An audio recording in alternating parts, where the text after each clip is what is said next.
Coming in at number 71, we have Kansas City Chiefs safety Tyrann Mathieu. And, to me, Tyrann is just so good because as a defensive coordinator, there is nothing that you can ask him to do that he's not comfortable with. He can go man up against the bigger, taller, and stronger receivers on the outside. He can play against the smaller, quicker, fast guys on the inside. He can, play that deep half, deep third, middle of the field zone if you want to line him up as a free safety. He can, he can play in the box against the run. He can fill at the line of scrimmage. He can man up against running backs and tight ends out of the backfield or up the seams. There's just nothing that he can't do. And even though maybe his strengths are not as high as, say, Kevin Byard or Devin McCourty or Earl Thomas, all those guys I think are better in one area of the game than Tyrann is. I think that Tyrann as a whole, he's just the more balanced and well-rounded player, if that makes sense. And that's why you find him just above those guys here at number 71. First things first, in terms of just what makes Mathieu so special, to me, you've got to start with his explosive athletic potential. As that's exactly what you're going to see here, going up against the Titans on the doorstep of a touchdown. Look at how he's able to just so quickly, go right across TJ Sharp's face as he is able to accelerate into the backfield and make the play on Derrick Henry. It's just plays like these that are so impressive because, again, like when he is lined up in that nickel cornerback role, it's almost like you have no idea what he's doing. And that's what makes it so tough to block him as a wide receiver. As technically he could be manned up against you, he could be playing some shallow zone, or as you see here just before the snap, he could actually be flying off this edge, and by the time you react with his explosiveness, you're already going to be too late. And that's exactly what TJ Sharp learns here as he's able to go into the backfield and really start the tackle on Derrick Henry for a loss. He's not only effective when he's coming off the edge unblocked, though, he's also just very solid at getting off of blocks. And to me, this is a huge part of what makes him so versatile and allows the Chiefs to play him at the line of scrimmage because you'd expect there where a bigger, stronger tight end like Foster Moreau gets into him, you would expect him to just be kicked out of this play, and Josh Jacobs is going to have a huge gap. Well, look at how, Mathieu, he's able to, almost like a defensive end in a sense, he's able to keep this outside arm free, set the edge, to which Jacobs now he's going to have to force this back inside where all of Mathieu's help is. But even more impressive, he's able to this extension and use that space to shed off of Moreau and then make the solo tackle on Jacobs in space. That's just so impressive because that's one thing that we haven't seen a lot of these safeties that I've covered to this point do. We'll see them shoot a gap every now and then, or be that third level run defender coming down from 15, 20 yards off the ball, but it's very rare where they're able to make a play when they're being accounted for in the box. So Mathieu, even when you account for him, it doesn't mean that he's going to be simply blocked because even though he is, as I said, a smaller guy, he is so solid at block shedding.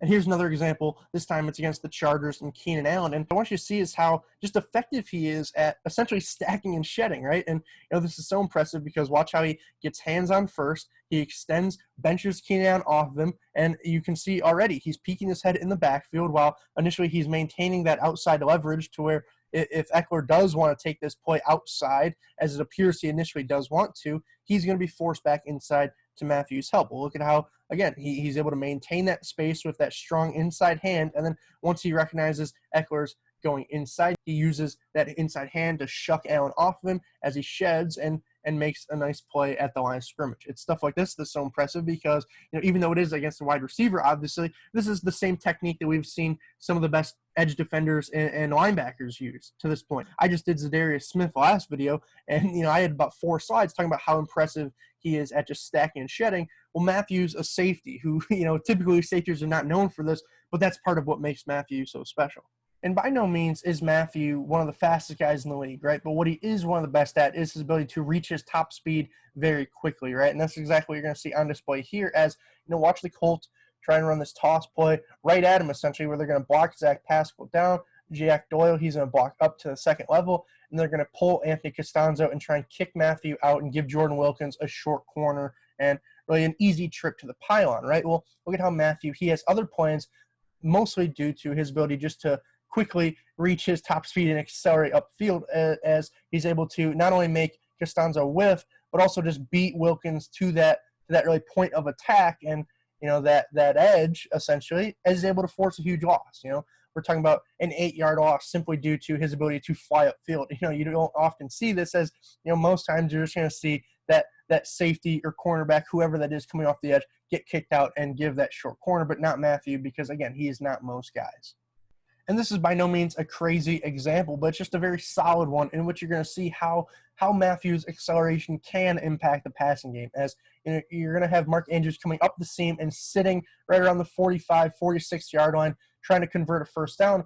But look at how Mathieu is essentially able to bait Lamar Jackson into throwing this ball because of his ability just to hit his top speed so fast. As you know, once Lamar starts this throwing motion, or so it appears, he probably doesn't think that Tyrann is going to be a factor on this play if he sees Tyrann at all, right? Well, Tyrann, he is most definitely seeing Lamar. He's seeing Andrews. You know, look at how once he does, how he's able to just push off that back foot and fly upfield, turning from, again, a dead stop into a full sprint, in which, no, unfortunately, he's not able to, you know, get the interception, as this might have been a pick six the other way, but he is able to prevent this Ravens first down conversion. And it's just plays like these that Mathieu's acceleration allows him to make, because, you know, quarterbacks will make throws that are ill-advised simply due to the fact that, you know, they're not used to seeing safeties reach their top speed and drive down on the football as quickly as Mathieu does. And as I've referenced a few times by now, Mathieu is just incredibly effective at his ability to read and react to what opposing offenses are trying to do, right? Whether it's initially off the snap, diagnosing run versus pass, or after the fact, trying to figure out what exactly everybody's doing and how that fits into the grand scheme of the play. As we saw a few plays ago, you know, on that run against the Colts where he made the huge play on Wilkins in the backfield, he was able to read, okay, down block, what's that mean? The ball's likely coming this way. On this play, he's able to read Derek Carr's eyes and determine where the play is going on this pass to Darren Waller on an out route, right? Well, look at how that allows him to jump it, as, you know, even though it appears to be man coverage off the snap, look at how he looks to be going deep with this slot receiver on a streak. Look at how once he sees Derek Carr start that throwing motion, how he's able to put that left foot in the ground, plant, adjust back, get his shoulders squared to the line of scrimmage, and drive on the football and make a really nice interception where he's able to flip the field for the Chiefs. Ultimately, I don't think that it was man coverage based on how everybody's reacting here, but it's still a very impressive job of not only disguising it, but then reacting once they do kind of buy into it and take the bait, essentially. And that's what Tyrann did on this play that I thought was just so impressive.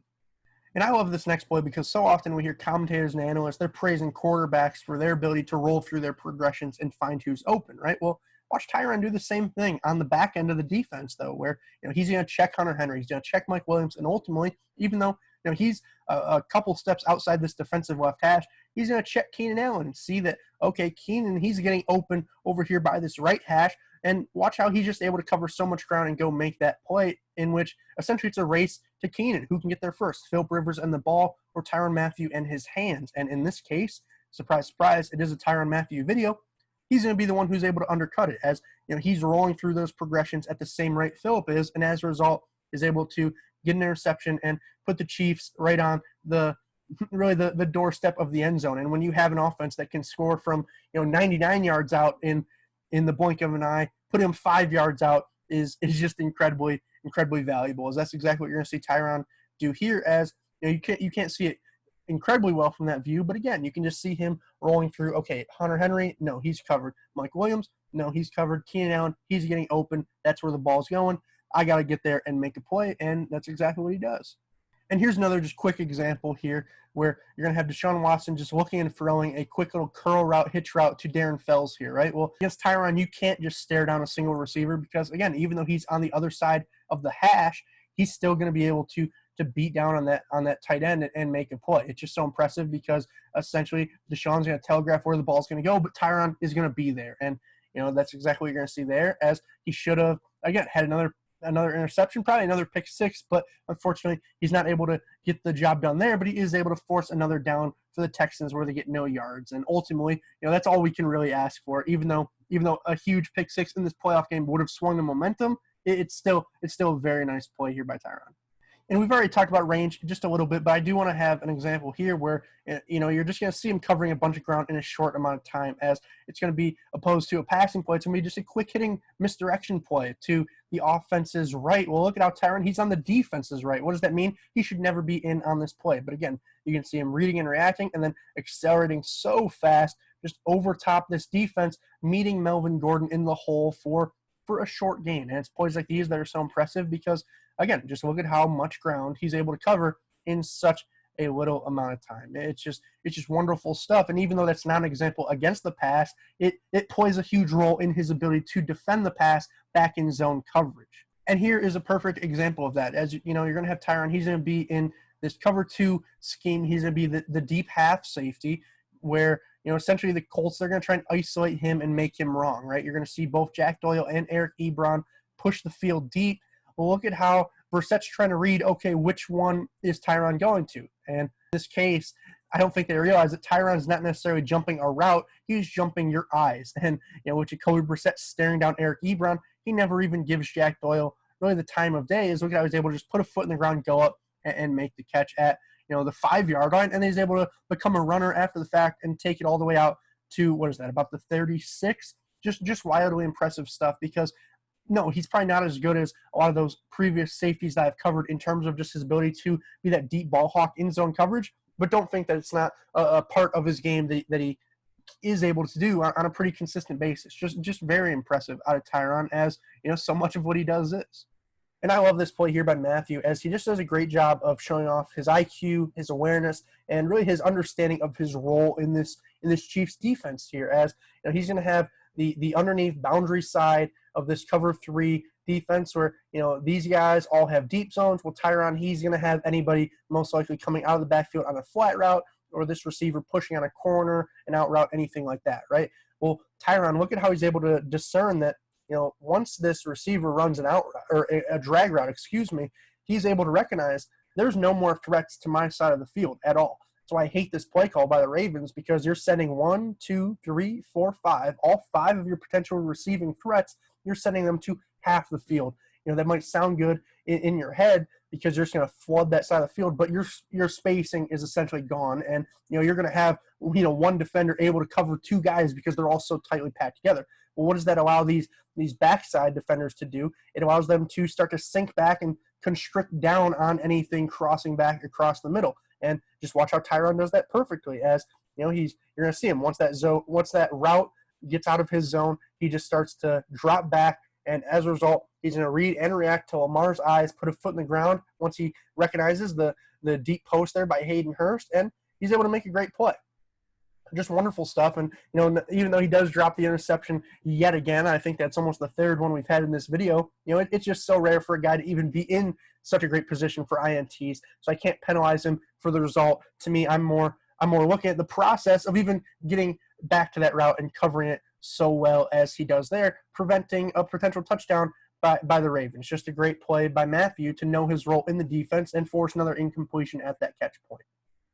And even though Tyrann did certainly drop his fair share of INTs last year, he did still have 4 interceptions. He had 12 pass deflections. He is great at that catch point, and I don't want you to get that confused just based off the couple of clips I've shown you guys today. So here's one where you're going to see him going with Mike Williams, step for step deep, who, we all know how good Mike Williams can be. Well, it's one-on-one, 5'9" Tyrann against 6'4" Mike Williams. Look at how Tyrann's somehow able to outleap Mike, go up, high point the ball perfectly as he snags it out of the sky and reverses the field for the Chiefs. This is just wildly impressive, because again, 5'9" to 6'4", yet Tyrann's the one who's going up there, getting up higher and coming down with it. So no, even though he did drop a couple more wide open ones, uncontested ones, look at plays like this. These are plays that he's able to make and has made over the course of his career.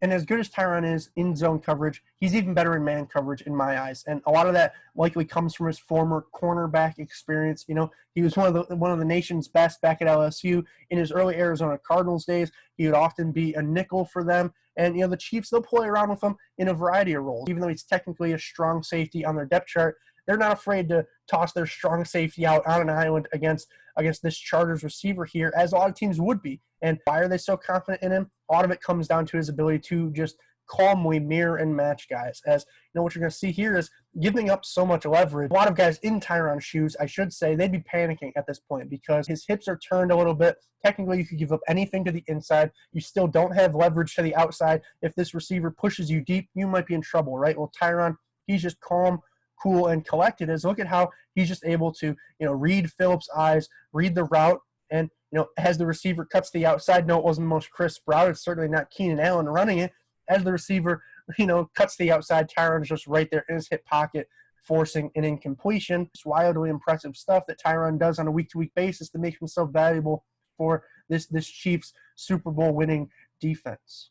And I love this last play here by Tyrann, as it's just a great example of man coverage, yes, but it's also a good ending point, as you're going to see quite a bit of what we've talked about to this point in action. So first off, you're going to see the versatility, right? Look at how he's lined up as a nickel corner against Deshaun Hamilton, number 17, in the slot. And see off the snap is Hamilton. He's going to hit him with a bunch of jab steps and head fakes. Well, how many of those does Tyrann bite on? Absolutely none, because, again, he's just so calm in his demeanor. He's so confident in his ability to mirror and match him that, what point is there in buying on any of those fakes when he's just going to wait until you commit, and that's when he's going to commit, right? Just great stuff, reading and reacting to Hamilton's actual route. Well, once he does release to the outside, look at how Tyrann is just so fluid in his ability to turn his hips and run with him. And once Hamilton starts to accelerate, Tyrann does as well, showing off the ability to just stay in that hip pocket, stuck to him like glue, ultimately, until for some reason Drew Lock tries to deliver a tight window pass. But again, with Tyrann Mathieu kind of draped all over you, you're never gonna be able to fit this ball in there, as he just does a great job of tossing the hands up, showing off some good hand-eye coordination and timing as he bats that ball away and forces another down for the Broncos. Just plays like these on a week in, week out, really year in, year out basis that we've seen Tyrann making for the last couple of years. But more importantly, this past year, especially in that Super Bowl run, he was incredibly important to the Chiefs' defensive success. And I'm going to be interested to see is how long is he going to be able to maintain this high level of play. Obviously, he is 28 years old, which isn't crazy old compared to some of the guys we've seen previously. Obviously, Earl and McCourty do have a few years on him, but it'll be interesting to see because those guys don't play nearly as physical as Tyrann does. So when are we going to start to see regression? Not exactly sure, but as I always say, this list isn't going to be accounting for regression that we haven't seen, right? And with Tyrann, we've seen virtually none. That's why he's number 71 on my list. And as always, if you guys did enjoy this video today, make sure you not only leave a thumbs up, but also leave a comment. I'd love to hear your thoughts and feedback on my evaluation and ranking of Mathieu, but I'd also love to hear your evaluation and ranking of him as well. Tell me, where would you have put him in relation to, say, Kevin Byard, Devin McCourty, and Earl Thomas? Should he have been the highest of the four? I don't think that's probably the most popular decision, but ultimately this isn't a popularity contest. It's a who are the best players in the NFL contest. And to me, Tyrann Mathieu, he's just so well-rounded. He can do everything on the field that you ask him to do. Thus, he is the number one of those four guys to me. I don't think that he's necessarily as great at any one particular skill, compared to those guys. But I think that his weaknesses are much stronger than theirs are, if that makes sense. That's why he just slightly edges them out and finished here at number 71. But ultimately, if you did enjoy this video and want to see more where that came from, make sure you subscribe. Obviously, being number 71, there's going to be 70 more videos in the series yet to come. If you're a Chiefs fan, quite a few Chiefs. If you're just an NFL fan, I'm sure all your favorite teams and players will most likely be or have been represented to this point. So with that being said, that's all I got for you guys today. I'm mic'd up, and I'm mic'ing out. Peace, guys.